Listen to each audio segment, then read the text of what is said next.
This episode may contain content that is not suitable for all audiences. Listener discretion is advised, especially for those under the age of 13.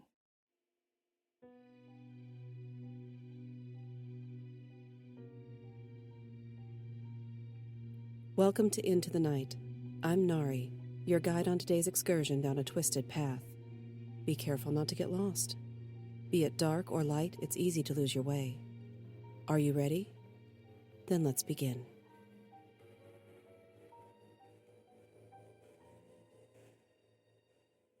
An Ounce of Prevention, Part 1. I've been called a lot of things, but I've never been called a liar. And I don't plan on breaking that streak now. I've seen a lot, been to many places, and met some strange people in my time. One of them sticks out, though, and I catch myself mulling this over in my mind even when I'm not trying to think about it. My grandmother used to say, "Ted, the last thing you want to know is a secret because it will whittle away at you and leave you worse off than you were before." Grandma Rose was a wise woman, and I sure could use her advice right about now. I guess, truth be told, I'm not keeping any secrets at this point because I'm talking about it now. The big question is, where to start? As good a place as any is when I was about 25. I started a new job at the Orchard Street Community Hospital downtown. After years of not knowing what I wanted to do for a living, I studied hard for my certified nurse's assistant test, and I was rewarded with a job in the worst hospital in 5 counties. I didn't mind. I had a job. For a fellow like me, who wasn't interested in much, I was happy to find one doing something I thought could help people. I started working the night shift once my orientation ended. I liked the quiet, and I didn't have to deal with as many people that way. Just patients, but they weren't a problem. It's the general public I have a hard time putting up with. That's kind of beside the point, but it does explain why I enjoyed working at a time when some folks would be spooked to be where people could die in the dark. On some slow nights, I sat with patients. Many felt lonely or abandoned. Others needed watchful eyes over them to keep them from harming themselves during times of mental or emotional distress. I talked to them, soothed frayed nerves, and gave them a hand to hold. For some, I think I was the first person in a long time who listened to them, especially the elderly. Many hovered near death and knew it. I tried to make their last hours or days a little less sad. I'm not saying I succeeded, but I tried. And that's probably the best anyone can do for someone who's feeling scared and alone. It was good for me, too. A few patients I became attached to. Mrs. Mosley was one of those people. Her blue eyes came alive as she told me of adventures she had as a young girl. Her 2 sisters and 3 brothers grew up during a time when parents didn't feel compelled to watch them every second. Yes, they had a few close calls, but she said those added excitement. Most adventures were wholesome and safe, however. Trips to the creek, camping in the woods, and riding bikes for miles occupied much of their young lives. At 93, she outlived her brothers and sisters. She longed to see them, her parents, and long-ago friends who'd passed. We had hours of wonderful conversations, until she died in the wee hours of the morning in late July. Kyle Waverly left a mark on me, too. A young man who seemed to have everything to live for, suffered terrible injuries in a motorcycle accident. Still keen mentally, his paralysis threw him into a deep depression. After we saved him once, during which time he and I had many lengthy talks in the dark of night, he returned to us a few weeks after his release. He couldn't overcome the drastic change in his abilities, and he used a pistol to end his life. He lingered for a while, but when I was called to help a nurse down the hall, he slipped away from the life his family still held so precious. An athletic, good-looking kid, his wounds hit him more deeply mentally than physically. His injuries and death bother me to this day. I hate to see potential lost. Henry Garrison, Myra Leonard, and Adele Lundrum also hold special places in my heart. Myra couldn't speak by the time I met her. but the fear eased out of her eyes, and she smiled weakly at me when I'd hold her hand and gently brush her hair.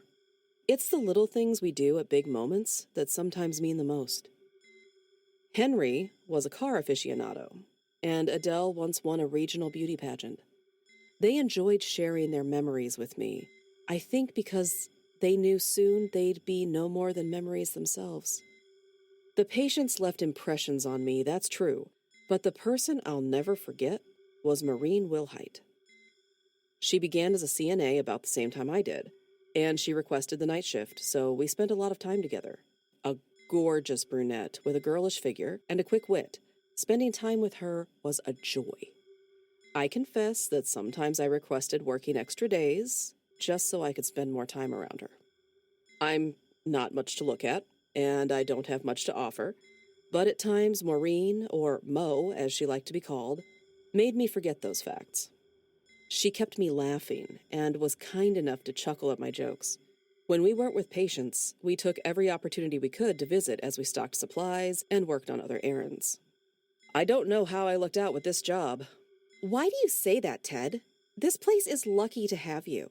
You do a great job, and the patients love you. Thanks, but I never thought I'd have a job like this one. I floundered for a long time before I became a CNA. I get to work with friends, like you. Mo smiled. I feel the same way. I've always been a night owl, so this shift works great for me. But it's hard to make friends on this schedule. I'm lucky to have you as a friend and a coworker, too. I blushed, and she had to have noticed because she made an excuse to go down the hall right after that, saving me from further embarrassment. Our bond grew day by day, or maybe I should say night by night. We shared a common concern for our patients. You're so good with them, Ted. Mr. Connery told me about how nice you are and that you know almost as much about baseball as he does. Almost. He's a hoot. He's right, though. He always has some piece of trivia that he pulls out of his memory that amazes me. Well, he has more years to draw from. When you're in your 90s, you'll know more than you know now, too. I hadn't thought of it that way. I enjoy talking to old people. They lived the history that we only read about, and they've developed a lot of wisdom. More people like me should take time to talk with them. Maybe then they wouldn't do so many stupid things. Young people like you do make stupid mistakes. She paused. I can't relate to most people out there. They're not very interesting, in my opinion.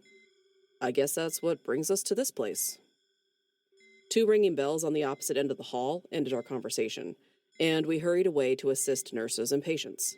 A few nights later, I drew up enough courage to ask her a question that demanded to be asked.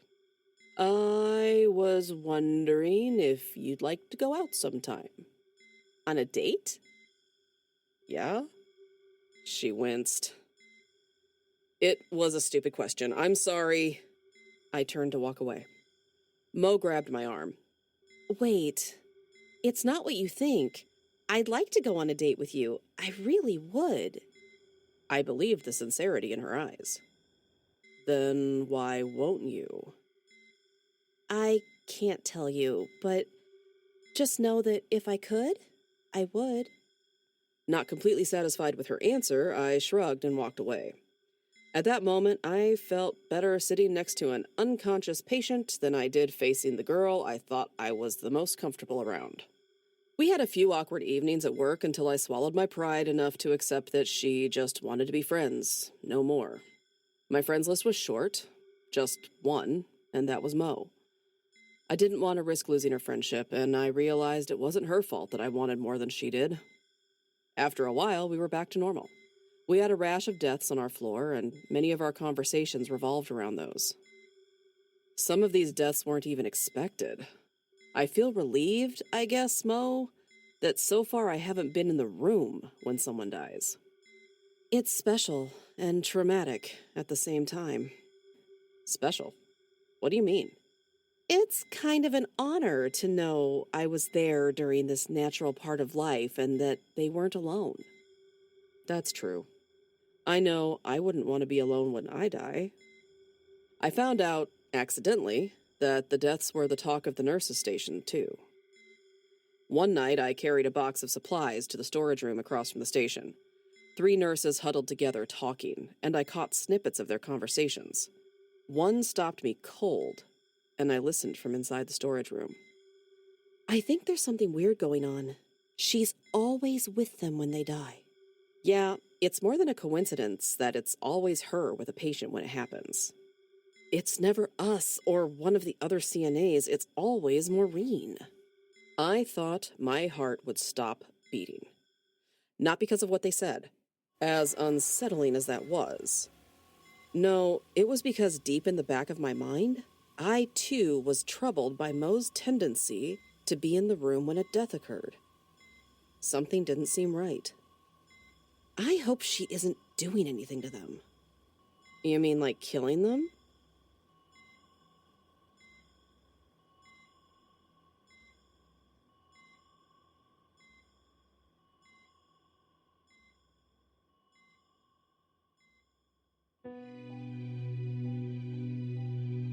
Thank you for joining me for this episode of the Into the Night Anthology podcast. Written by Caroline Giamanco, narrated by Nari. Theme music by Nico Rodriguez. All other original music, sound design, and editing by Omenhawk Studios. You can find our links in the show notes. Into the Night is on your favorite podcatcher, so make sure to like, subscribe, and leave a 5-star review to help other excursionists to join us. I'll see you next time. And remember, whether in the shadows or in the daylight, all twisted paths lead you into the night. Into the Night Anthology is a Creative Typo Entertainment production.